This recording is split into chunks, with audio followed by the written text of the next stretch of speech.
And it's just basketball. At the end of the day, it's just basketball. Like and subscribe. Like and subscribe. Like and subscribe on the way in the door, my people. I hope you all are having a truly, truly fantastic day today. So I came across this article about Larry Bird and Ron Artest. And actually the subject of the article was about how Larry Bird said he wouldn't mind taking a shot at Ron Artest. But the article kind of goes on and it starts talking about how Larry Bird was a mentor to Ron Artest.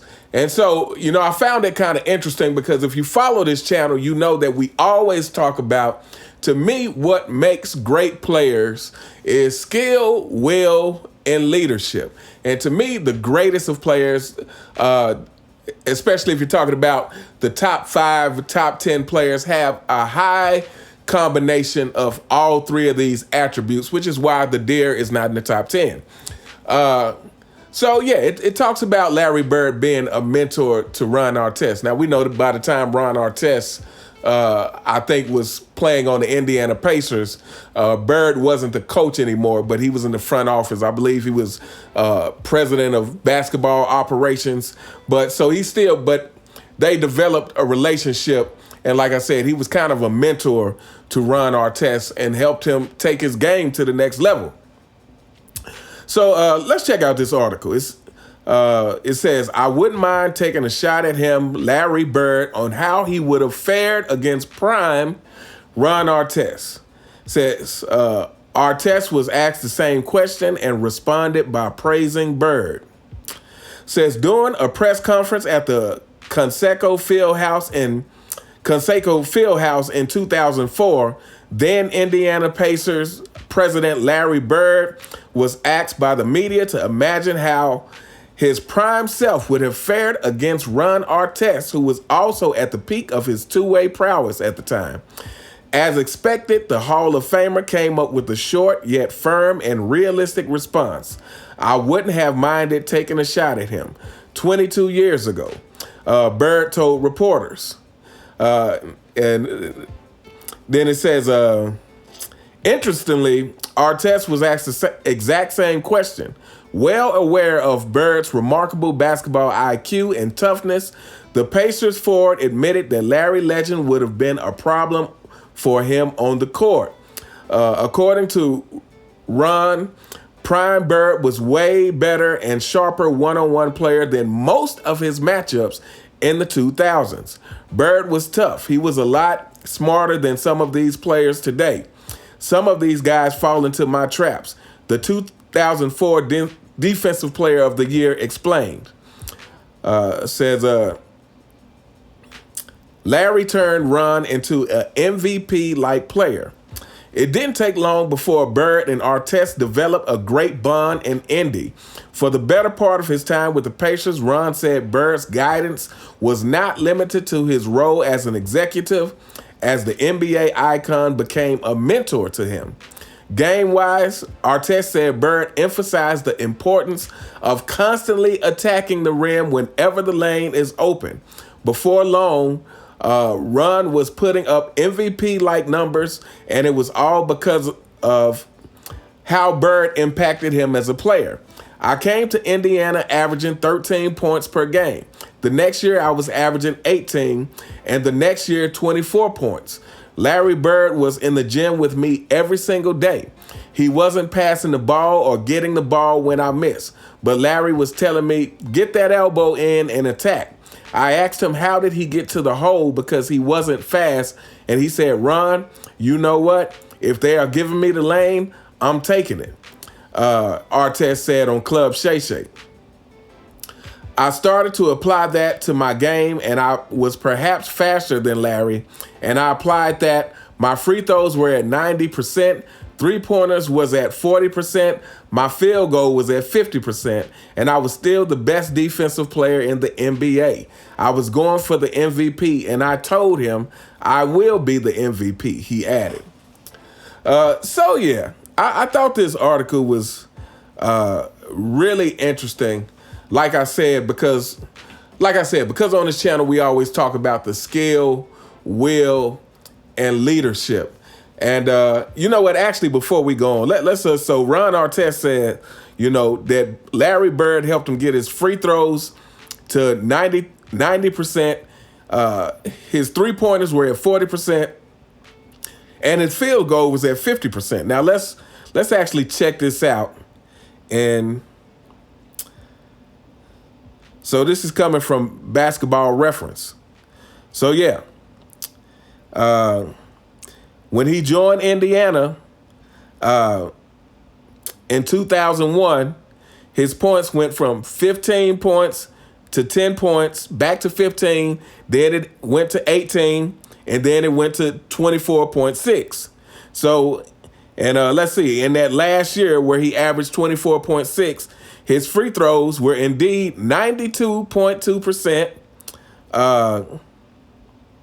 His 3-point percentage was 41.2%, and his field goal percentage was 49.6%. So yeah, I mean, he was playing incredible after being mentored by Larry Bird. And to me, this brings to mind a lot of different things. Thinking about leadership. To me, there are certain players who they have talent, but they need to be led. You know, this is like people in general.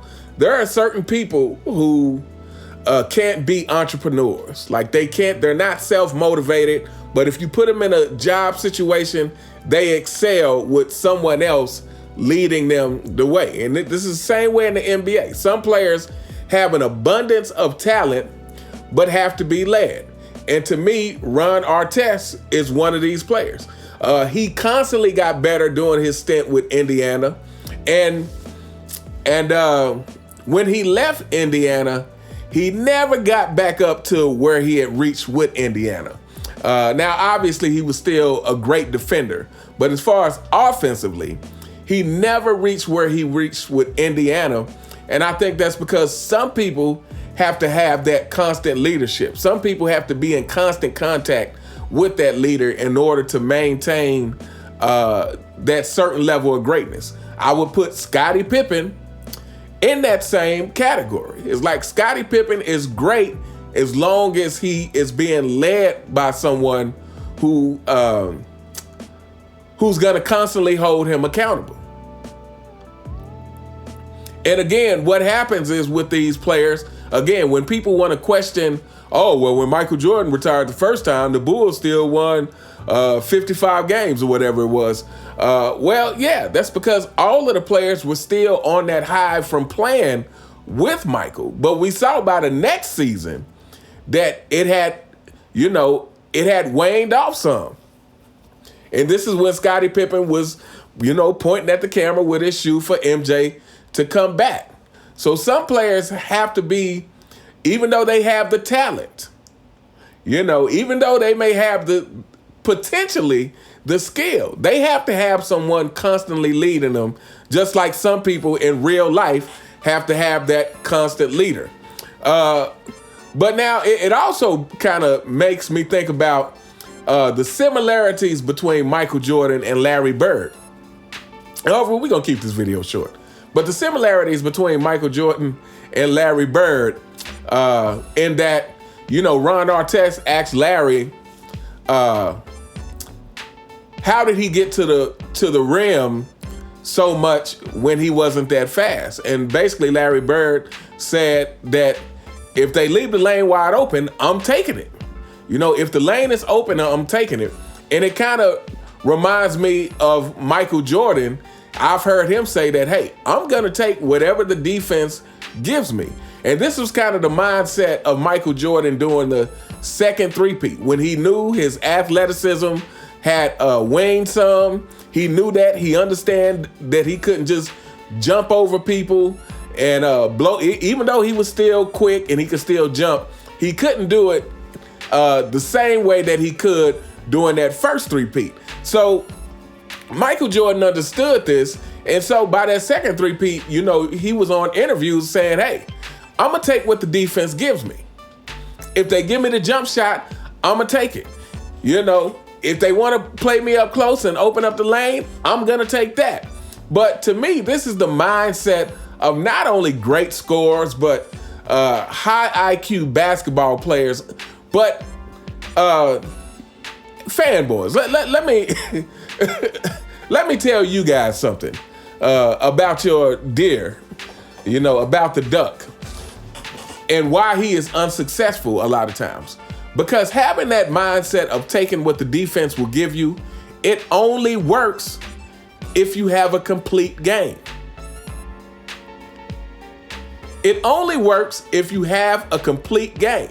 So this is why a Larry Bird or Michael Jordan can have that mindset of, hey, I'm going to take whatever the defense gives me. If you want to give me the jump shot, I'm not afraid of it. I can knock that down.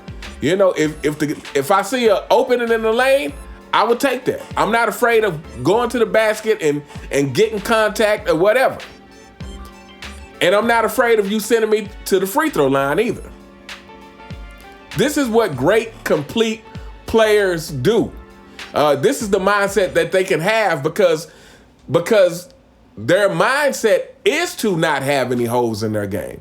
Their mindset is to be able to do everything well, so that you cannot handicap them by playing off of them like people would do to LeBron James. Especially, you know, in some of these finals where the Spurs and different teams would basically let LeBron James shoot. You can't do that with players who have a complete game. Or, you know, LeBron James being afraid to drive at the end of the game because he knows he's not a great free throw shooter.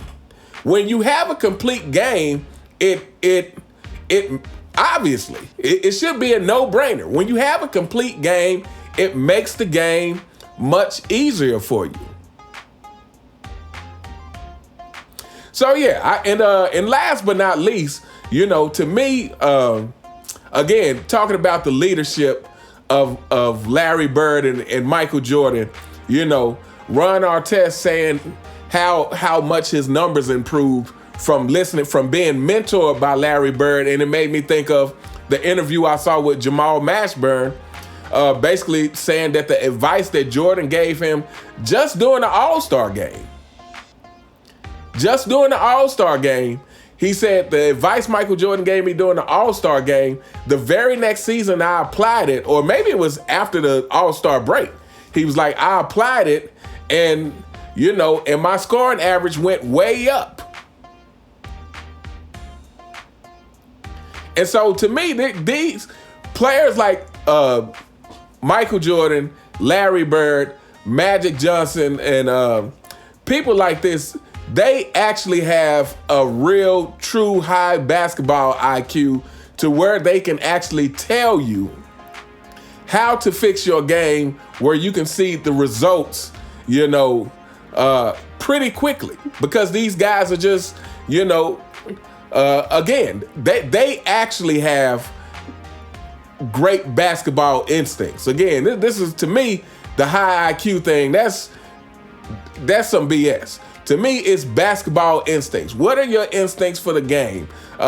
You know, what are your instincts about not only reading other teams' defenses, but reading players and noticing their tendencies?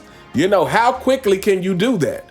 And so, yeah. But anyway, we gonna hold up here. I just thought that was a great article with Ron Artest. And number one, Ron Artest is always giving it up to the old school players. So for him to put some respect on Larry's name and not do what these modern players like Anthony Edwards and Ja Morant do, thinking they can cook all the older players, thinking that that's somehow showing confidence when it's not. It's really just showing that you insecure and don't know what you're talking about.